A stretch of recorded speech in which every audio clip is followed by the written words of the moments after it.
네, 완추님들 안녕하세요. 책 읽는 미안입니다. 오랜만에 인사드립니다. 설날 잘 보내셨죠? 모두 새해 복 많이 받으세요. 오늘은 처음으로 새해문전 외의 책을 나갑니다. 같이 읽습니다. 저는 개인적으로 기대를 굉장히 많이 한 책인데요. 재밌게 읽으셨는지 모르겠어요. 오늘의 아이스 브레이킹 질문은 괴테하면 생각나는 거. 네, 자유롭게 좀 올려봐 주시겠어요? 저는 괴테하면은 일단 독보적이다 이런 생각이 듭니다. 괴테. 이름도 어떻게 괴테죠? 괴테의 작품, 파우스트, 젊은 베르테르의 슬픔, 뭐 다 그렇지만 뭔가 독보적이다.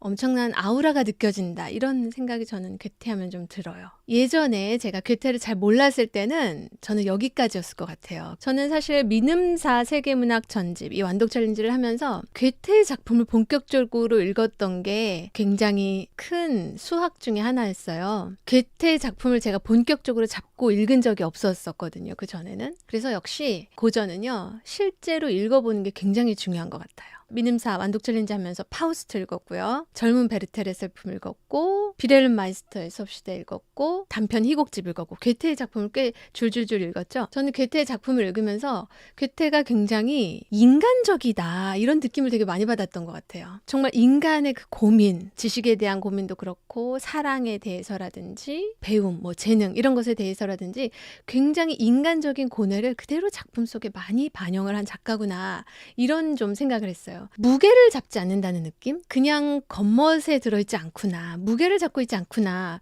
굉장히 인간적이다. 굉장히 진실되다. 이런 느낌을 저는 좀 많이 받았어요. 헤르만 헤세의 작품 황야의 일이 제가 리뷰할 때 거기 주인공 하리 할러의 꿈속에 이제 괴테가 나오죠. 하리 할러가 신봉한 사람이 괴테였거든요. 거기 나온 괴테가 딱 제가 바뀐 이미지로 보게 된 괴테였어요. 무게 잡지 않고 굉장히 유머러스하고 근엄하고 진지하고 이런 분위기 아니었던 그런 괴테가 그 작품에 나오거든요. 헤르만 헤세가 느낀 괴테도 이런 이미지가 아닐까 하고 저는 생각했었는데 오늘 아이스 브레이킹으로 괴테하면 떠오르는 것 간단히 나눠봤습니다. 먼저 이 책에 대한 전반적인 느낌을 좀 말씀드리고 들어갈게요. 서점에서 이 책을 처음 봤을 때는 철학책인 줄 알았어요. 소설이라는 걸 알고 이제 이 책을 관심을 갖고 보기 시작했죠. 그런데 어렵지 않다는 거예요. 그래서 또 골랐죠. 어렵지 않다니까 우리 완치님들과 함께 재밌게 읽어볼 수 있겠구나. 어렵지 않다고 하는데 어렵지 않으셨는지. 일단 이 책은요, 이해하지 못할 그런 차원의 책은 아니에요. 일단 당연히 현학적인 표현 때문에 어려운 책도 당연히 아닙니다. 뭐 소설이잖아요. 그러면 혹시 괴테와 특히 또 괴테 작품 중에서 파우스트에 대한 배경 지식이 있어야 좀 이해를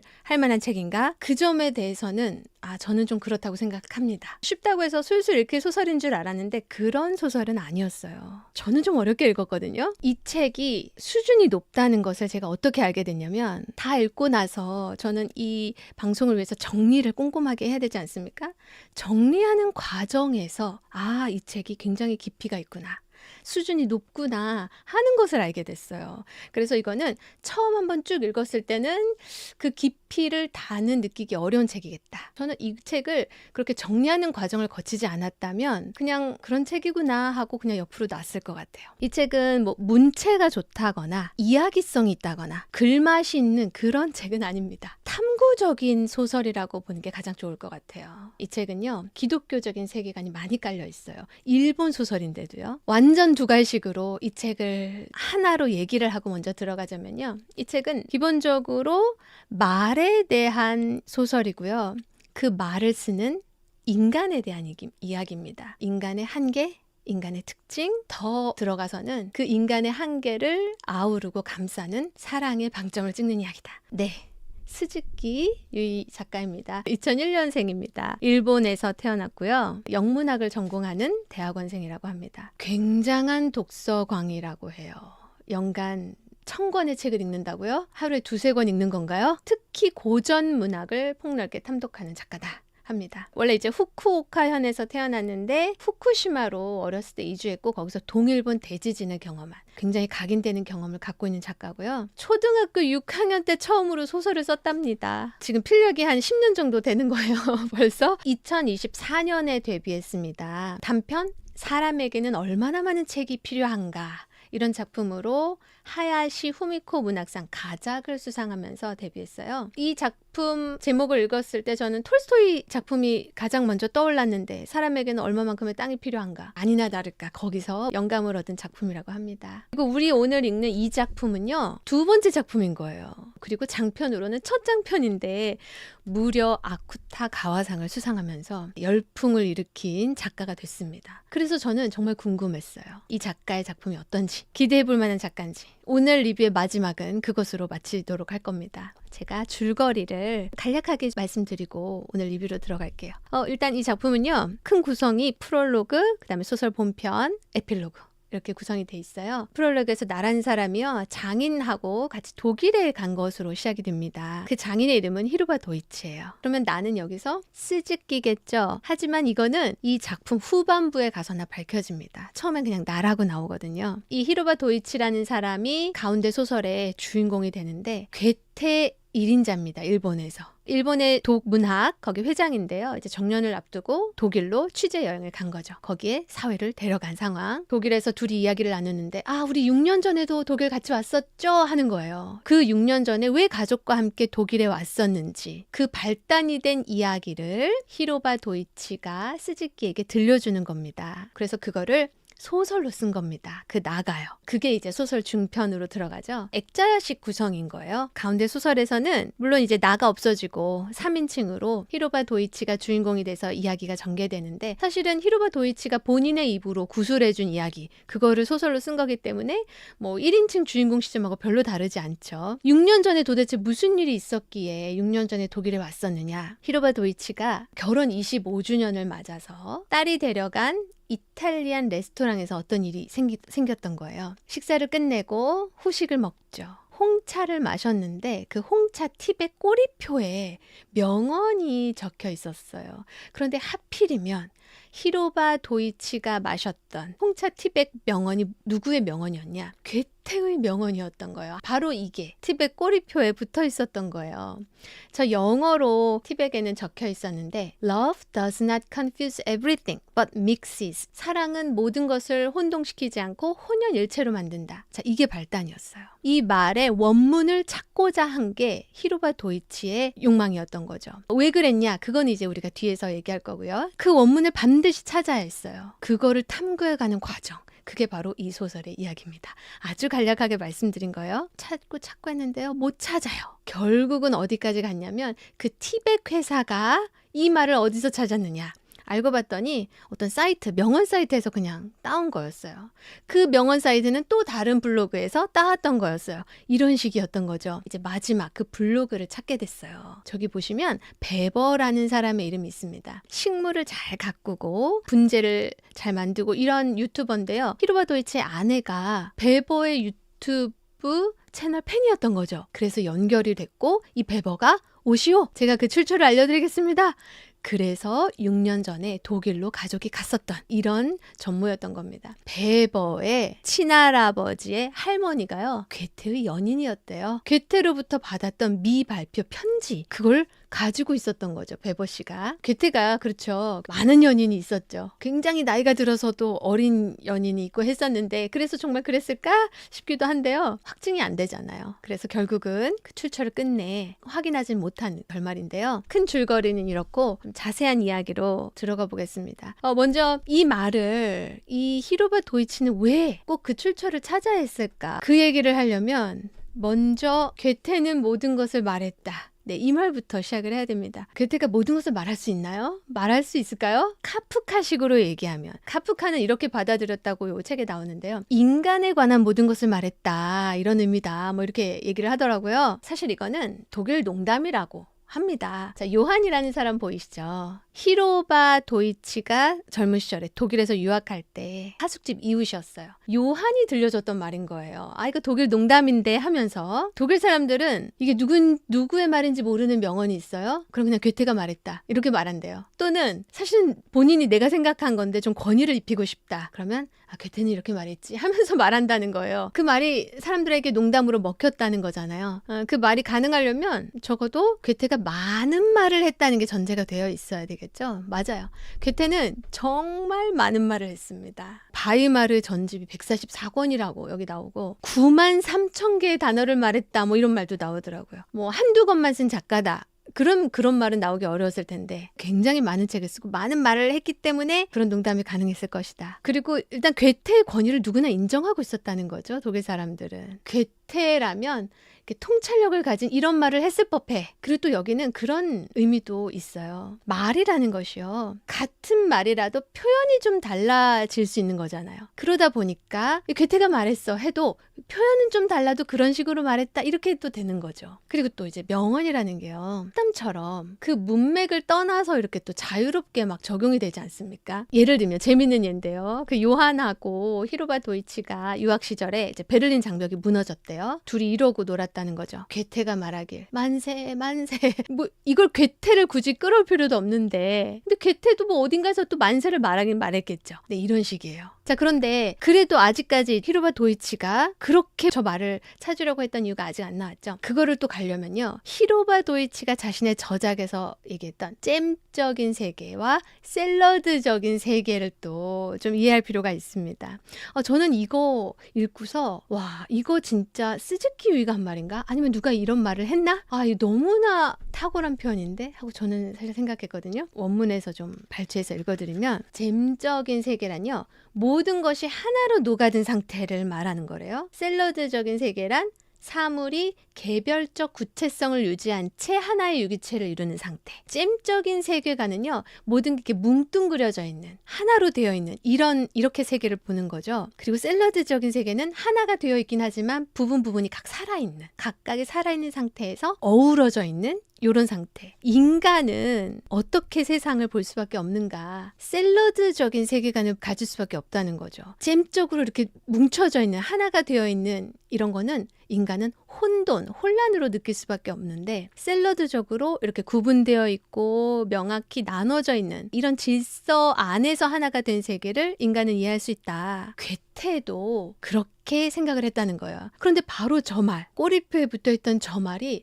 그것을 관통하고 있다는 거예요. 사랑은 모든 것을 혼동시키지는 않고 혼연일체로 만든다. 이게 바로 그 샐러드적인 세계관을 인식하고 있는 괴테의 사상을 굉장히 압축적으로 보여주고 있다고 히로바 도이치는 본 거예요. 정년을 앞두고 나서 자신이 그동안에 해왔던 그것을 마무리하는 시점에서 저거가 괴테 연구의 진수구나 하고 생각한 거예요. 그러니 저 출처가 정말 궁금했겠죠. 저거를 반드시 찾아내야만 자신의 연구가 성공적으로 마무리되겠다는 그런 생각을 가졌기 때문에 그렇게 열심히 출처를 찾게 된 계기가 됐던 겁니다. 근데 제가 아까 이 소설은 굉장히 기독교적인 세계관이 짙게 배어 있다고 말씀드렸잖아요. 샐러드적인 세계로 사람들은 세계를 본다. 이게요. 굉장히 기독교적인 얘기거든요. 기독교에서는 합의를 얘기하지 않아요. 합의는 하나가 되는 거죠. 뭉뚱그려서 하나가 되는 거. 기독교에서는 연합을 얘기하죠. 각자의 정체성이 있지만 사랑으로 연합되는 거. 신은 신이고 피조물은 피조물이고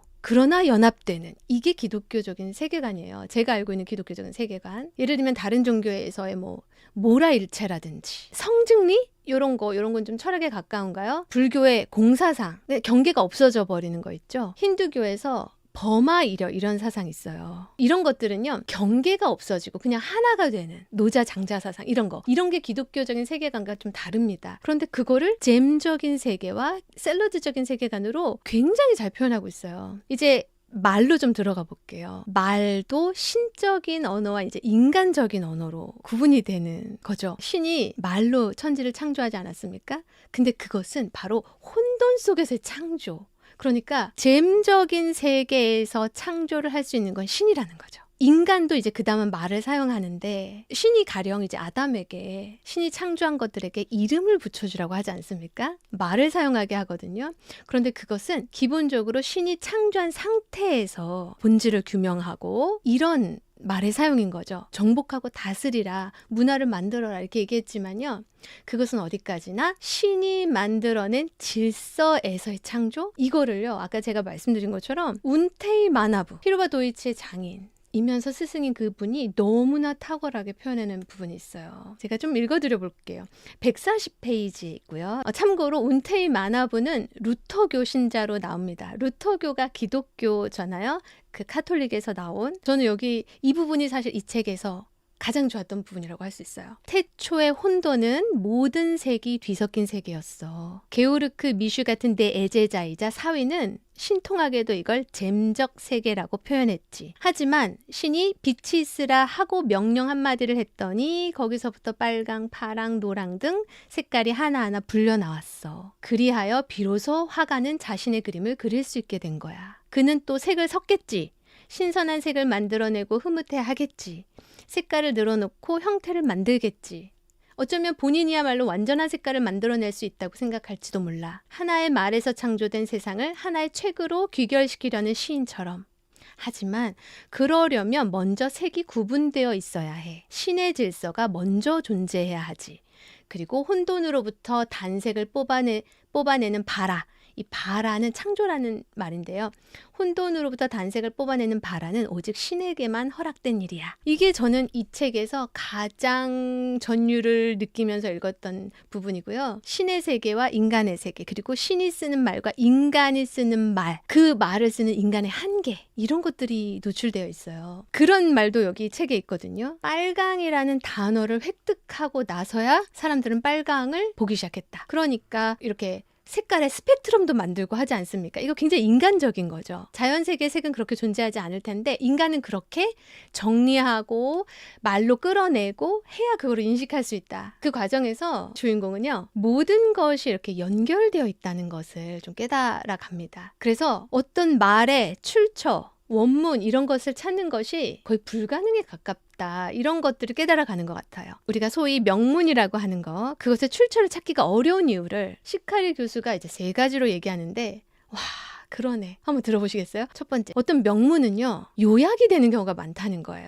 사람에게 딱 인식이 되려면 강렬해야 되잖아요. 그리고 간결해야 되고, 그렇게 변형을 거치면서 명문이 전달된다. 그러니 출처를 찾기가 이제 나중에 어려워질 수 있고요. 두 번째는 전승형 명문이 많다는 거예요. 가령 이제 괴테가 무슨 말을 했다. 그런데 사실은 그게 괴테가 생각해낸 말이 아니라 이미 옛날에 있었던 말을 괴테가 인용한 것일 수 있다는 거죠. 그런데 그것을 괴테가 말했기 때문에 괴테의 말로 괴테가 이렇게 말했지 하면서 전승이 된다는 거죠. 그리고 마지막 3번째 경우는 위작형이 있다는 거예요. 그 사람이 그런 식으로 말하진 않았지만 그 사람의 사상을 봤을 때, 그리고 그 사람이 지금까지 해온 뭐 연구나 이런 걸 봤을 때 이렇게 말했을 법하다. 이런 식으로 말을 만들어낸다는 거죠. 전기 작가라든지 이런 사람들이 위인전을 쓸 때도 그 사람이 정확히 그런 표현을 쓰지 않았지만 만들어낼 수도 있다. 이런 거예요. 괴테가 저 말을 했다고는 하지만 이 말과 굉장히 비슷한 말을 뭐 누구도 하고 누구도 하고 표현만 좀 다른 뿐이지. 그러니까 저 말을 뭐 괴테가 했다고도 할 수 있겠고 했다고 할 수 없기도 하고 그러겠죠. 결정적으로 괴테가 이런 말을 했다고 해요. 모든 것은 이미 말해졌다.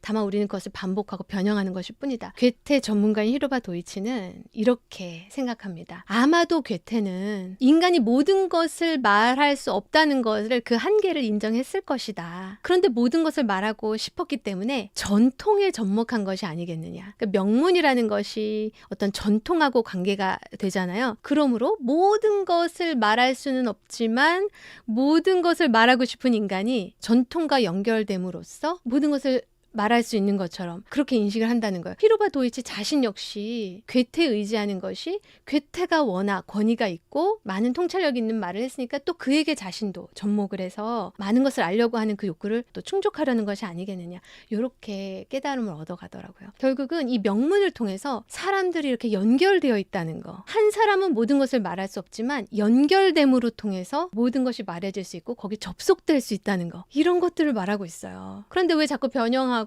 반복하면서 그런데 사람들은 왜 또 얘기하고 또 얘기할까? 인간은 끊임없이 언어로 자기가 표현하고 싶어하는 그 가장 정확한 표현을 계속 표현하기 위해서 끊임없이 노력한다. 그 너무나 많은 언어가 이렇게 세상에 존재하고 판을 치는 거를요. 태풍으로 비유하는 부분도 저는 굉장히 재밌었어요. 태풍처럼 많은 언어들이 휘몰아치고 돌아다니고 휩쓸리고 하는데요. 태풍에는 뭐가 있죠? 잠잠한 가운데 눈이 있잖아요. 모두가 그 눈을 향해서 몰아치고 있다는 거죠. 가장 적합한 표현.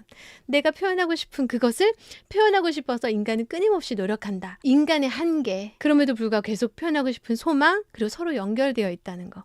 이런 것들을 이 책이 얘기하고 있어요. 그런데 마지막 방점은 사랑에 찍고 있는 게 이 책인 것 같다. 이렇게 제가 말씀드렸는데, 노리카가 역시 대학원생이고 논문을 준비한 딸인데 명문을 수집하는 사이트를 운영하고 있어요. 그런데 노리카가 하는 말 중에 이런 말이 있었어요. 처음에는 명문을 이렇게 수집하는데 그 기준을 올바름이라든지 말의 아름다움이라든지 이런 걸로 명문을 수집했대요. 그런데 나중에 가니까 이제 기준이 너무 많다는 거예요. 그래서 나중에는 무엇으로 명문을 수집하기 시작했느냐? 이 명문이 나에게 도움이 되는가? 여기 나오는 인물들은요, 다 교수, 학자, 대학원생. 정말 무슨 굉장히 지식적인 책이에요. 그런데 그들이 막 출처를 달려고 하고 원문을 쓰려고 하고 이게 굉장히 공허할 수 있다는 거죠. 그냥 학문에 머무르고 지식에 머무를 수 있죠. 그런데 사실은 그 말들은 나에게 도움이 되고 나의 삶을 고양시키고 결국은 사랑을 확대시키는 방향으로 가는 게 진짜다. 이거를 이제 이 책이 결국 속속에서 얘기하고 있다고 저는 생각합니다. 가령 파우스트하고 이렇게 대비해서 나가는 층위가 저는 참 절묘하다. 참 수준이 높다.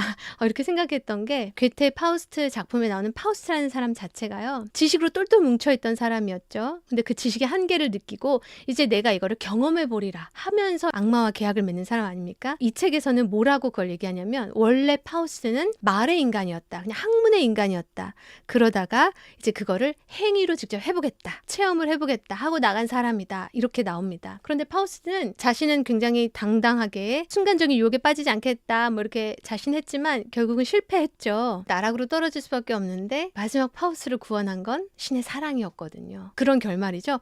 그것과 이 책이 흘러가는 방향, 작가가 말하고자 하는 게 굉장히 비슷해요. 인간은 한계가 있고 실수도 하지만 그럼에도 불구하고 소망을 가지고 있죠. 계속 표현하고 싶어 하고 그런 인간의 한계와 불완전함을 쌓는 것은 사랑이다. 첫째는 신의 사랑이고 사람들과의 사랑이고. 자, 이제 제가 거의 마지막으로 이 앞에 프롤로그에서 처음에 제가 머리를 감싸쥐고 여러 번 읽었던 부분이 있어요. 끝부분인데요. 이스즈키가 이렇게 말합니다. 이제 내가 앞으로 장인에게 들은 그 말로 소설을 쓸 건데 이야기의 주제와 구조를 놓치지 않기 위해서 괴테의 두 명언을 컴퓨터에 붙여놨다. 사실은 그럼 이게 작가가 나타내고자 하는 이야기의 주제와 구조라는 거 아닌가? 처음에 이 두 명문은 너무나 이야기가 어려웠거든요. 그런데 제가 말씀드린 것처럼 이 책을 다 읽고 저 나름대로 이 책에서 말하고자 하는 그게 뭘까를 정리해 본 후 명문을 보니까 조금은 이해가 되더라고요. 두 개 중에 제가 밑에 거를 먼저 읽어드려 볼게요. 11페이지입니다. 색채론에서 발췌한 괴테의 말입니다. 자연계에서는 색채의 전체성을 구현하는 보편적 현상을 결코 볼 수 없다.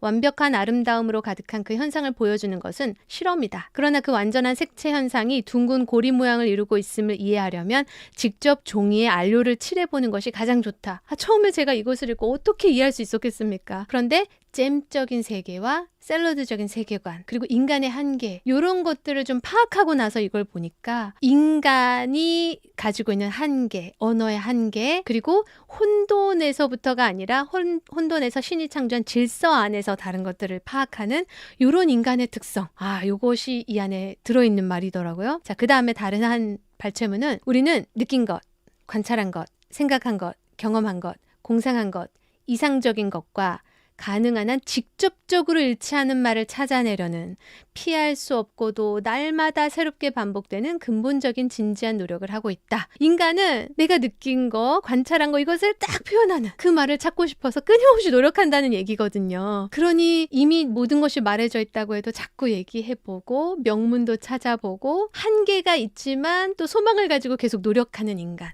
여기서 아까 그런 얘기 있었어요. 모든 게 다 말해졌다면서. 그런데 사람들은 왜 계속 반복하고 변형하면서 얘기하는 거야? 모든 것이 말해졌지만 모든 사람이 말한 건 아니니까. 그러니까 내가 얘기한 건 아니라 이거죠. 모든 것이 말해졌지만 내가 얘기한 건 아니니까 얘기한다는 거예요. 내 언어로. 또 모든 것이 말해졌지만 그것을 좀 더 좀 더 다른 방식으로 또 말할 수 있기 때문에 사람들은 계속 말한다는 거죠. 자, 마지막으로 아까 제가 말씀드린다고 한 거, 저는 이 작가가 굉장히 명민한 작가라고 생각합니다. 인물들과 이 사건을 엮어나가는 기술이요. 와, 25살 같지가 않아요. 저는 기본적으로 문학은 놀라움을 주는 포인트들이 좀 있어야 된다고 생각하는데, 그러니까 뻔한 거 말고요. 그런 부분들을 만들어내는 작가더라고요. 그리고 제가 가장 이 작가를 인정하는 부분은요. 의미의 층위가요. 굉장히 여러 개가 얽혀 있어요. 단편적인 하나의 얘기를 하고 끝내는 것이 아니라 이 얘기를 따라가고 있는데 괴테가 떠오르고 이 사람의 얘기도 또 이런 거 있죠. 파우스트라는 작품 속에 나오는 파우스트라는 인물이 뭐 지식의 허물을 느낀, 모든 것을 섭렵했지만 지식의 허물을 느낀 사람이다. 사실은 그게 괴테예요. 괴테를 토마스만이 평가를 해놓은 거 제가 표시 왔는데요. 모든 것을 알고자 했고 모든 것을 배우고자 했으며 다른 사람이 우연히 가지고 있는 지식을 자신의 것으로 만들고자 한 사람이었대요. 이런 괴테가 그 지식의 한계를 느꼈겠죠. 그런데 그런 인물을 파우스트로 표현을 했고요. 이 책의 저자 스즈키 유이도 그런 사람으로 보여요. 저는 1000권의 책을 읽는다고요. 1년에. 스즈키 유이 자체도 지식과 언어에 대해서 고민을 하고 있는 작가인 것 같고요. 이 책에 나온 주인공들 한 사람 두 사람이 아니에요. 히로바 도이치, 시카리요. 시카리 정말 어마어마한 사람이에요. 에필로그에서 시카리의 비밀이 밝혀지는데요. 요것은 제가 스포하지 않고 요것만 남겨두겠습니다. 노리카, 스즈키, 저 안에 나온 인물들도 또 그런 인물들이에요. 대학원생, 지식에 굉장히 탐구하는 사람들. 그래서 여러 사람들의 층위가 섞여 있고 맞물려 있어요. 이런 구조를 만들어낸다고?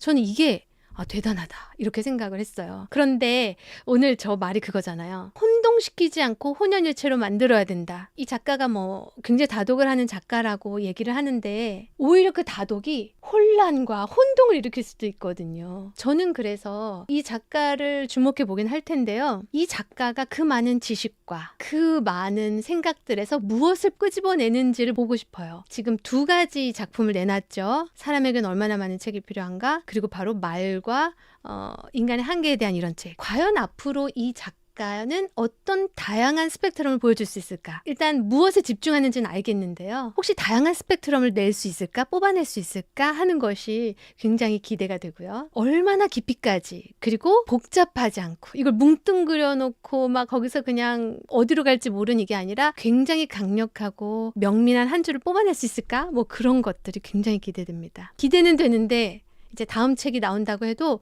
저는 큰 심호흡을 하고 읽긴 할 것 같아요. 쉽게 접근하기는 어려운 작가일 것 같지만 기대가 많이 됩니다. 그래서 과연 이 작가는 기대할 만한 작가인가에 대한 저의 대답도 마무리 지었습니다. 네, 다음은요. 2주 후에 72권 이어갑니다. 구운몽이에요, 여러분.